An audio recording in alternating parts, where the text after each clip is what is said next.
All right, hello everyone, and thank you for joining me at the noon WITN First Alert Desk. I'm Amarachi Uche. I'm in for Charlie Ironmonger. He's working on something right now for the holidays. I can't spoil too much, but I'm here to give you your news updates.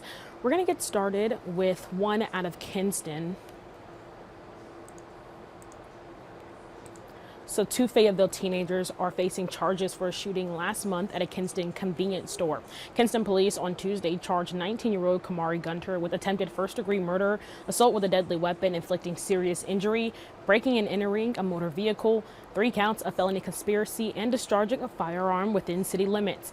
Now, Thomas Watson was shot in the abdomen at a Circle K on North Heritage Street back on November 21st.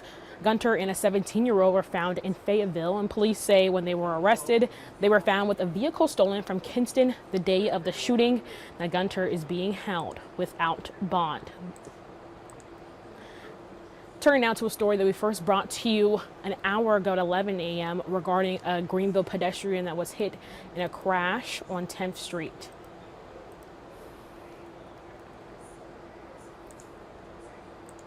So police say a pedestrian was severely injured when she was hit by a car this morning on a busy Greenville Street next to ECU's campus. The single vehicle crash happened just before 9 a.m. on East 10th Street at College Hill. Lieutenant Brandon Edgerton says the car was heading westbound on 10th Street when the crash happened at the intersection. It appears the victim first made impact with the car's front fender on the driver's side and then hit the windshield. Police say they were still working to identify the victim and do not know if she is college age or not. Police say at last check at the hospital, the victim is expected to make a recovery. So that is an update that we didn't have at 11 a.m. The street was closed to all traffic as police investigated the crash, but it has since reopened. So we wanted to give you an update on that story as well. Turning now to national news, we're learning more insight from the White House about a strike on a suspected drug boat in early September. WITN's White House correspondent John Decker shares more on that. President Donald Trump made clear that he personally had no involvement in ordering a strike on an alleged drug boat on September 2nd. I didn't know about the second strike. I didn't know anything about people. I wasn't involved in it. I knew they took out a boat. But I would say this, they had a strike. I hear the gentleman that was in charge of that is extraordinary. He's an extraordinary person. Also claiming limited knowledge of a second strike on 2 survivors of the first strike, Secretary Pete Hegseth, who said that he left the room ahead of the second attack, only learning of it about an hour or 2 later. A couple of hours later, I learned that that commander had made which he had the complete authority to do, and by the way, Admiral Bradley made the correct decision to ultimately sink the boat and eliminate the threat.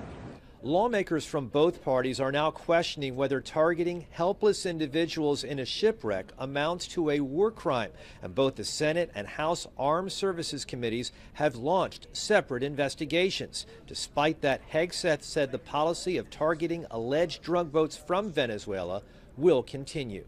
President Trump said, no, we're taking the gloves off. We're taking the fight to these designated terror organizations, and it's exactly what we're doing. So we're stopping the drugs, we're striking the boats. We're defeating narco-terrorists. Secretary Hegseth reiterated that he had authorized Navy Admiral Frank Bradley to execute the operation. Bradley is expected to brief senior lawmakers regarding both military strikes in a classified session on Thursday. At the White House, I'm John Decker.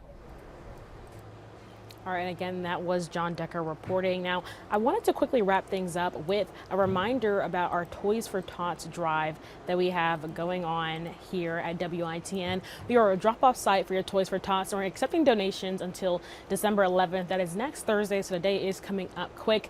You can drop off new and unwrapped toys at our station from 9 a.m. to 5 p.m. That's at 275 East Arlington Boulevard here in Greenville. We have plenty of sponsors that are making this thing possible, and our station is already full of so many toys, and we would like to fill it more. So if you are able to, please drop off toys for part of Toys for Tots.